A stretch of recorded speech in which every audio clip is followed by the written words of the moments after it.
લાગણીની વાવણી નાનકડી વાર્તા રજૂઆત કરું છું. રસિકભાઈ, સુમિત્રાબેન અને એમનો વહુ ને દીકરા, સંસ્કારી દીકરા, એમનો નાનકડો પરિવાર હતો.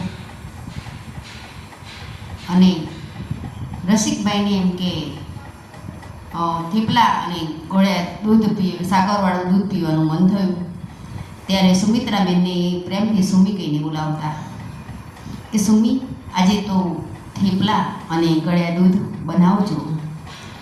અને વહુ બોલ્યા કે બા, આજે હું થેપલા બનાવીશ.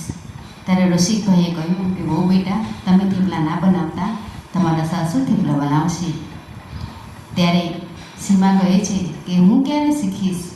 ત્યારે એમ કે રસિકભાઈ કહે છે કે તમારા સાસુના હાથના થેપલા એમ કે જે બંગડીનો રણકાર છે, જે ઠપ ઠપ અવાજ સાથે જે બંગડીનો અવાજ આવે છે, જે રણકાર આવે છે, એ મારી લાગણીની વાવણી કરી દે છે. એટલે તમારા સાસુ જેમ કે થેપલા બનાવશે. અને સુમિત્રાબેન એમને બંગડીના રણકારથી ઠપ ઠપ કરી અને લોટ બાંધી અને થેપલા વણે છે. અને રસિકભાઈ એ દિવસે એમ કે સંતોષથી થેપલા અને ગળ્યા સાકરનું દૂધ પી અને બધા આરામથી સૂઈ જાય છે. અને એ જ રાત્રે સુમિત્રાબેનને એટેક આવે છે અને ઊંઘમાં એટેક આવે છે અને એમણે નિસ્તેજ થઈ જાય, એમને મૃત્યુ થાય છે. અને પછી રસિકભાઈ તો એમ કે આઘાતમાં શરીર પડે છે, નથી બોલતા કે નથી ચાલતા.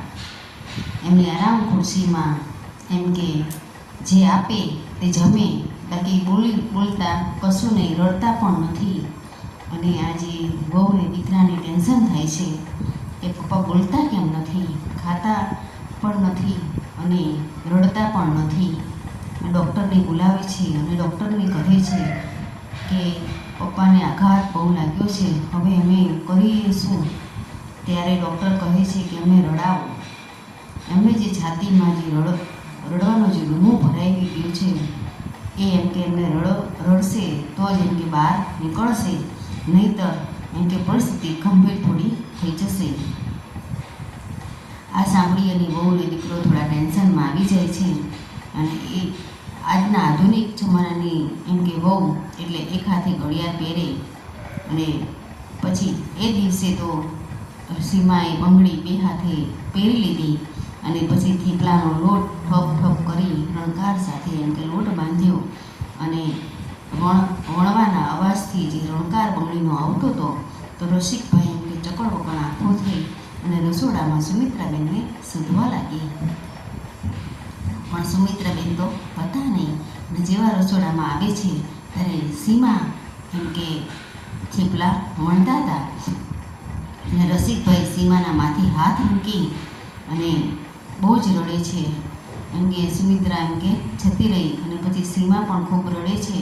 અને રસિકભાઈ રડતા રડતા એમ કે રસોડામાંથી બહાર આવી અને સુમિત્રાબેનના ફોટા આગળ કહે છે કે સુમિત્રા, તું તો નિર્મોહી બની ગઈ, નિર્મોહી થઈ ગઈ એમ કે, અને તારી પડછાઈ મૂકતી ગઈ.